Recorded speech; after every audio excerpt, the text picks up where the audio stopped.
আসসালামু আলাইকুম। এখন শুনবেন সংবাদ শিরোনাম।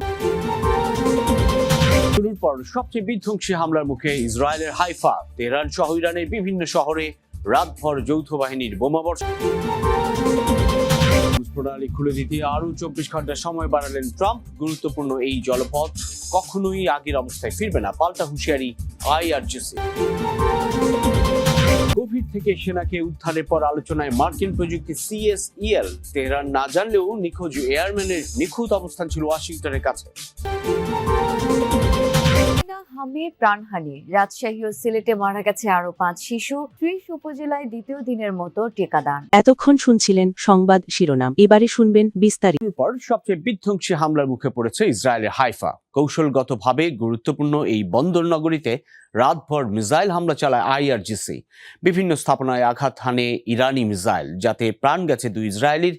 ধ্বংসস্তূপের নিচে চাপা পড়ে আছে আরো অনেকে।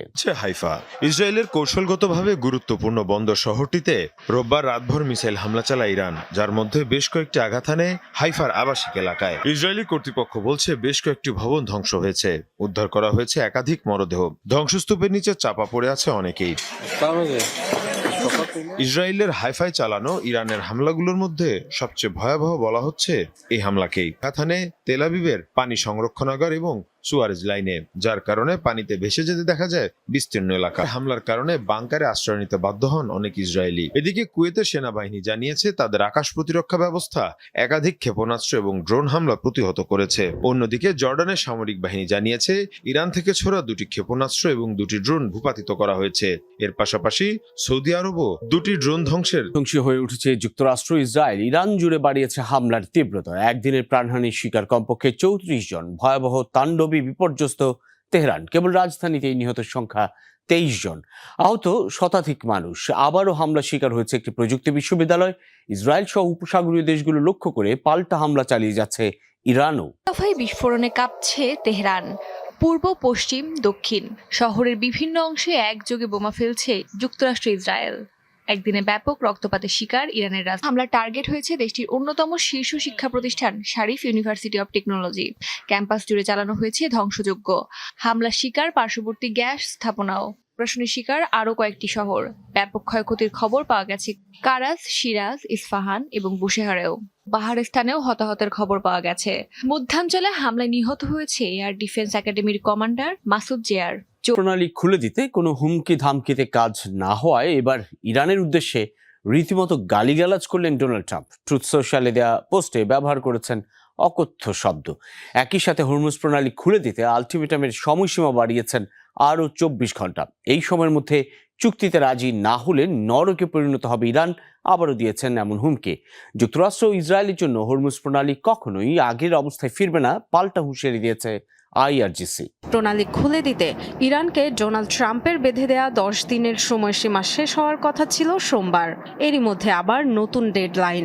সামাজিক যোগাযোগ মাধ্যমে দেয়া পোস্টে মার্কিন প্রেসিডেন্ট জানালেন মঙ্গলবার পূর্বাঞ্চলীয় সময় রাত 8টা ইরানের শেষ সময়, অর্থাৎ তেহরানের জন্য বুধবার মধ্যরাত। এরই মধ্যে আবার ট্রুথ সোশ্যালে অকথ্য গালিগালাজে পূর্ণ আরেকটি পোস্ট দিলেন ডোনাল্ড ট্রাম্প। হুমকি দেন, হরমুজ প্রণালী খুলে না দিলে ইরানের বিদ্যুৎ কেন্দ্র, সেতু সবকিছু উড়িয়ে দেয়া। হামলা হলে মধ্যপ্রাচ্যের মার্কিন স্থাপনাগুলো ভয়াবহ আগ্রাসনের শিকার হবে।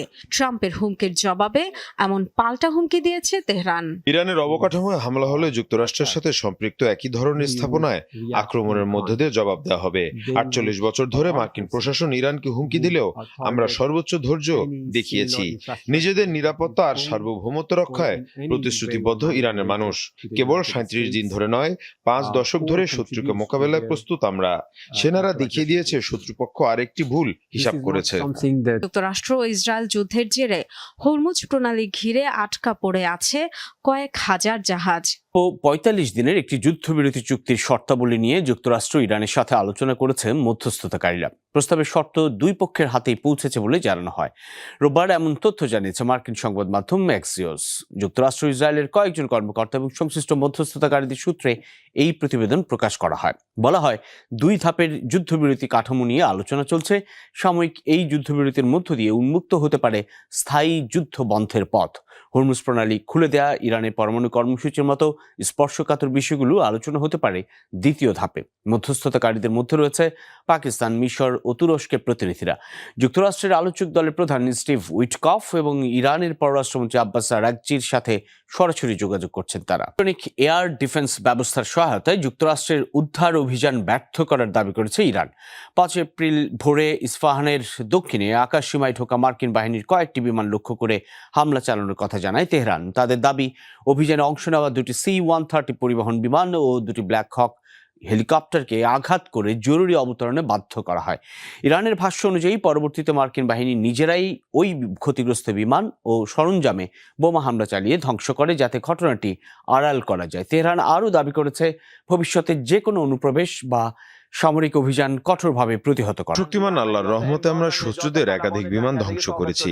এক্ষেত্রে আমরা নতুন অস্ত্র ব্যবহার করেছি, ইলেকট্রনিক ওয়ারফেয়ার সিস্টেম এবং নতুন আকাশ প্রতিরক্ষা ব্যবহার করে আমরা শত্রুদের বিমানগুলো ধ্বংস করতে পেরেছি। হুমকির পরেই ভারতের পররাষ্ট্রমন্ত্রী এস জয়শঙ্করকে ফোন দিয়েছেন আব্বাস আরাগচি। রোববার ইরানের সঙ্গে ফোনে কথা বলার বিষয়টি নিজেই সোশ্যাল মিডিয়ায় পোস্ট করে জানিয়েছেন জয়শঙ্কর। লিখেছেন, বর্তমান পরিস্থিতি নিয়ে দুপক্ষের মধ্যে আলোচনা হয়েছে, যদিও এই আলোচনার বিষয়ে বিস্তারিত কিছু জানাননি তিনি। তবে ভারতের ইরান দূতাবাসের এক বিবৃতিতে বলা হয়েছে, দুই দেশের দ্বিপাক্ষিক সম্পর্কের পাশাপাশি আঞ্চলিক ও আন্তর্জাতিক পরিস্থিতি নিয়েও আলোচনা হয়েছে। ঘরে ঢুকে সেনাকে উদ্ধার, প্রাণপণ চেষ্টা করেও নিখোঁজ মার্কিন এয়ারম্যানকে ধরতে পারেনি ইরান, অথচ নিখুঁত অবস্থান জানত যুক্তরাষ্ট্র।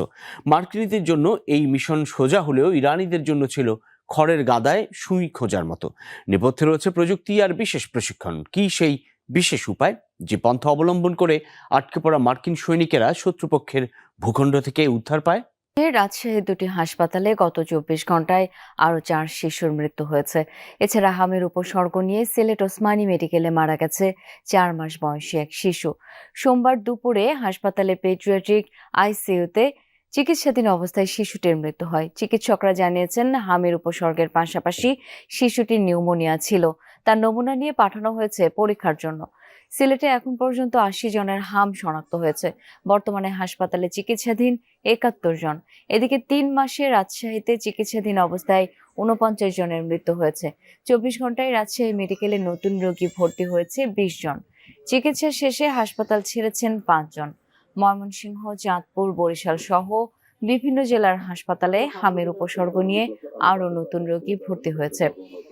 এদিকে দ্বিতীয় দিনের মতো দেশের 18 জেলার 30 উপজেলায় চলছে হামের বিশেষ টিকাদান কর্মসূচি। টিকা পাচ্ছে 6 মাস থেকে 59 মাস বয়সী শিশুরা। সরকারের এই কার্যক্রম চলবে আগামী 3 সপ্তাহ। তাছাড়া যে শিশুরা এরই মধ্যে হামে আক্রান্ত, তাদের ভিটামিন এ ক্যাপসুল খাওয়ানো হচ্ছে। আগামী 3 মে থেকে দেশ জুড়ে হামের টিকাদান কর্মসূচি শুরু হবে বলে জানানো হয়েছে। অন্যান্য জেলা বা অন্যান্য স্থানে দেশে যেভাবে খুব প্রাদুর্ভাব ছিল, সিলেটের ঠিক